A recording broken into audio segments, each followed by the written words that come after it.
se produce el famoso Carmonazo. Y el Carmonazo, yo no sé si tenemos el video Sí, a la mano. ahora Julio, sí tenemos el video del el Carmonazo. primero que te dimos, El primero. que fue el inicio del final. Ya te voy a comentar las anécdotas que me han llegado, pero quiero que vean un video de esa juramentación. ¿No lo tienes, Julio? Es que no lo veo de aquí. Bueno, me avisa No, cuando. el otro. El que te envié El primero. otro, el otro video. Ese mismo. Vamos a ver en un momento el video del Carmonazo, que fue el comienzo del final.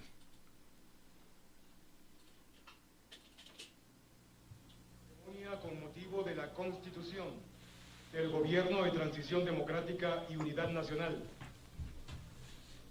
Minuto de silencio en memoria de los caídos durante la marcha Ni un paso atrás de la sociedad civil, realizada en el día de ayer, 11 de abril de 2002. Comienza el minuto de silencio.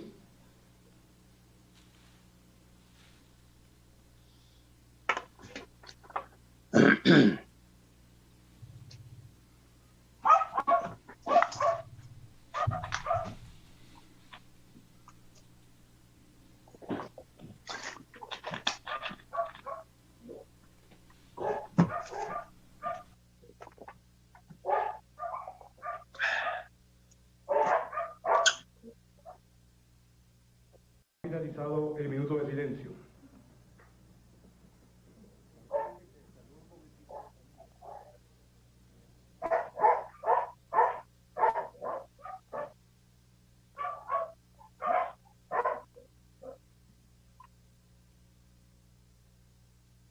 Lectura del acta por el doctor Daniel Romero.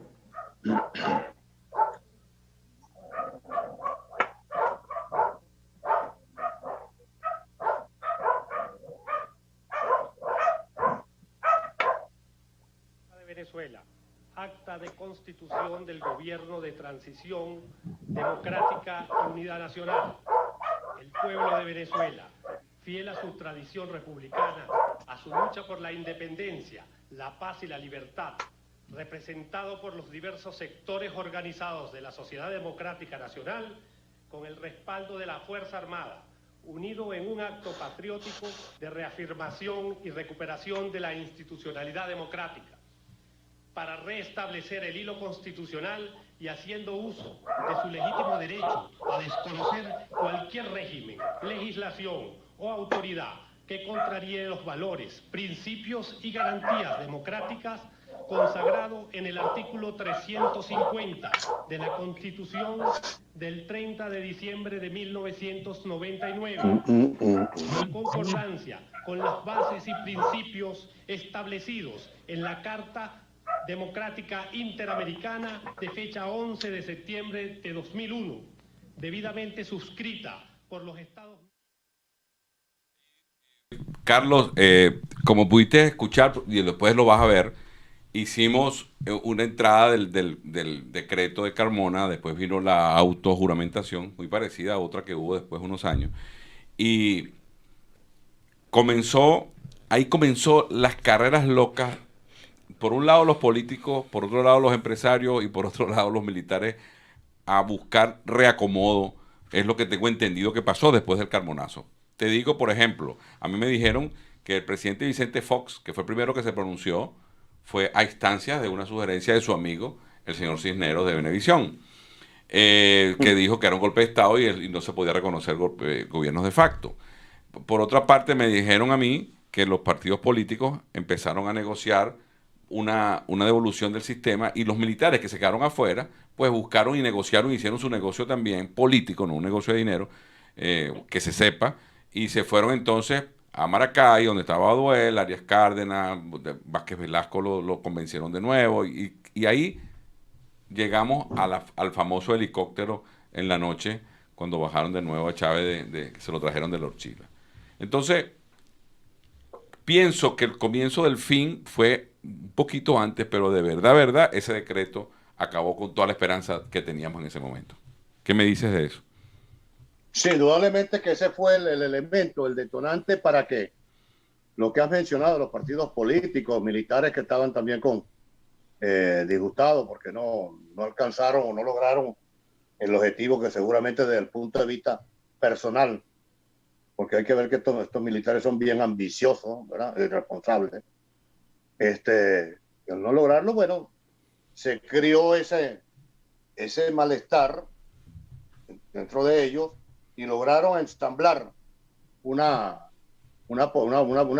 estrategia que les condujo realmente a acabar con toda esta jornada, que realmente fue una jornada admirable.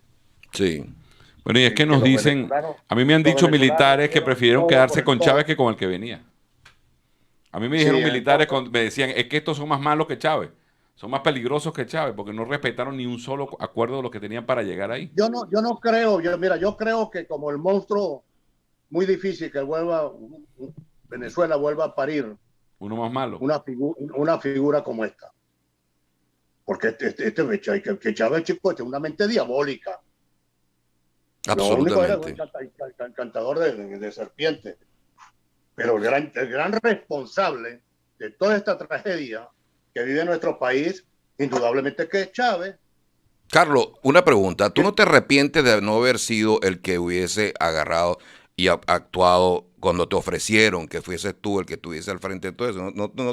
A veces cuando pasa por tu mente no dice, carajo, hubiera agarrado yo eso. ¿No te ha pasado por la cabeza? No, realmente no, porque yo soy un hombre serio. Sí. ¿Verdad? Yo respeto la palabra. No, pero digo por todo lo que pasó, por todo ese desastre. Sí, ok, pero esto no estaba planteado. Por eso, tú no te imaginaste nunca que eso iba a pasar. A mí me sorprende Carmona cuando dice que va a darse un bañito, y ya lo tocamos ayer. Así es. Y lo que sí fue a dar un baño de poder ayer fue en Fuerte Tiuna, y lo plantea. Y lo dice Rafael Poleo en las oficinas de Venevisión. Había voz, todos los que estábamos allí, me dice, Carlos, ¿dónde vive Carmona? Digo, aquí en Cebucán. ¿Y qué va a hacer el Forciso? ¿Y qué va a saber yo? No sé nada. Entonces no estaba planteado. Lo que estaba planteado, Carmona no me lo podrá rechazar o desmentir. Porque eso lo hicimos en una asamblea en Fedecámara, lo hicimos en una asamblea en la CTV, donde nosotros nos comprometimos con Fedecámara y CTV y con el país, ¿no? Y hacer el trabajo, la labor que corresponde, hacer el mayor de los esfuerzos para detener el avance de estos criminales, ¿verdad? De estos bandoleros, de estos asesinos, el avance de ellos en el poder. Eso fue. Ahora bien, llegó el momento de la gran pregunta, porque queremos escucharlo y es más, ayer que de aquí me fui a jugar un dominó con unos amigos que estaban viendo el programa, me dijeron, cuando yo les dije lo que íbamos a hablar hoy, es, a juicio de Carlos Ortega, no vamos a llamar culpables porque tú no eres juez ni nosotros somos jueces para culpar o inculpar a nadie, pero ¿quiénes son los responsables, a tu modo de ver? Si me puedes decir los nombres, mejor. Si no me los puedes decir o no me los quieres decir, estás en libertad de no hacerlo. Pero ¿quiénes fueron los responsables de este fracaso y de esta etapa de la historia que nos tiene ya metidos 20 años más de lo que ya no nos merecíamos? Bueno, le insisto lo siguiente. ¿Quiénes son los responsables? ¿Quiénes son el gran responsable de que esta gente permanezca en el poder aún? Los militares, chicos. Correcto. Los militares. ¿Acaso que nosotros somos responsables, los civiles, de lo que está pasando en Venezuela? Así es.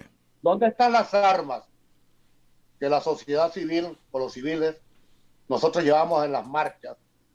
¿Dónde están los fusiles, los cañones, los tanques? ¿Dónde están? Nosotros no tenemos armas. Además que esas armas se le dan a las Fuerzas Armadas para que defiendan la soberanía nacional y no lo hicieron. Y no lo hicieron. Las armas las tienen ellos. Le entregaron el país a los cubanos, le entregaron el país a Castro. Es que esa es la peor vergüenza. ¿Cómo podemos calificar nosotros a padrino? ¿Qué es padrino para los efectos nuestros, los venezolanos? ¿Qué es padrino para los efectos de los militares decentes? Pero en te nuestro insisto, país? Carlos. Un vulgar 11, traidor. 12 y 13 de abril. ¿Quiénes son Exacto. los militares entonces que tú dices que son los responsables? Empieza con Baduel, porque querramos o no, Baduel hasta el último día de sus días, Baduel seguía manteniendo cierta ascendencia en el seno de las Fuerzas Armadas. ¿Y quiénes eran Por los que eso le que- hicieron la agenda a Carmona?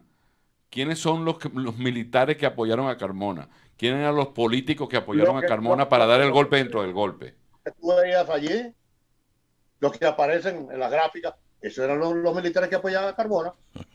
Y otro grupo, ¿verdad? Que estaban en las distintas guarniciones y en los cuarteles. Eso es. Porque es que el rechazo que tenía el difunto en el componente militar era muy grande. No solamente en la sociedad civil, los civiles. Porque sí entendieron en ese momento, ¿verdad?, el riesgo que corría Venezuela manteniendo a Chávez en el poder. Y Baduel, en lugar de, bueno, asúmela tú, pues, porque tú no eres comunista, tú no eres castrista, tú no eres traidor. Ah, no, la mejor opción que encontró Baduel fue: mi compadre, usted es el presidente electo, así que vuelve usted a la presidencia, y lo restituye en la presidencia de la República. Esos son los responsables. O sea que, mira, esto es una vergüenza para nosotros, los venezolanos. Absolutamente. ¿Tú crees? Ahora, esto no era nuevo. Yo creo que ahí hubo falta de olfato de parte del sector político, quienes gobernaron en ese entonces. Allí se infiltró la Fuerza Armada. Esto fue infiltrado, yo creo que con esta gente, desde que fueron cadetes. Ya tenían una misión, ¿verdad?, para llevar adelante su proyecto revolucionario manejado por Fidel desde Cuba. Esto fue. ¿Cómo creen ustedes? Que le pregunten al pueblo venezolano, se pregunta, ¿cómo es posible que Padrino, que es el ministro de la Defensa, ya vitalicio, se mantenga en el poder y que el alto mando militar se mantenga en el poder cuando acabaron con la Fuerza Armada, chicos? Esta gente, el alto mando militar, encabezado por Padrino, ya eso no son militares. Bueno, porque son convirtieron las Fuerzas Armadas en... delincuentes. Mira, convirtieron a los aliados, a los delincuentes en jefes. El país bizarro. Al sargento lo hicieron ministro y al ministro lo hicieron sargento.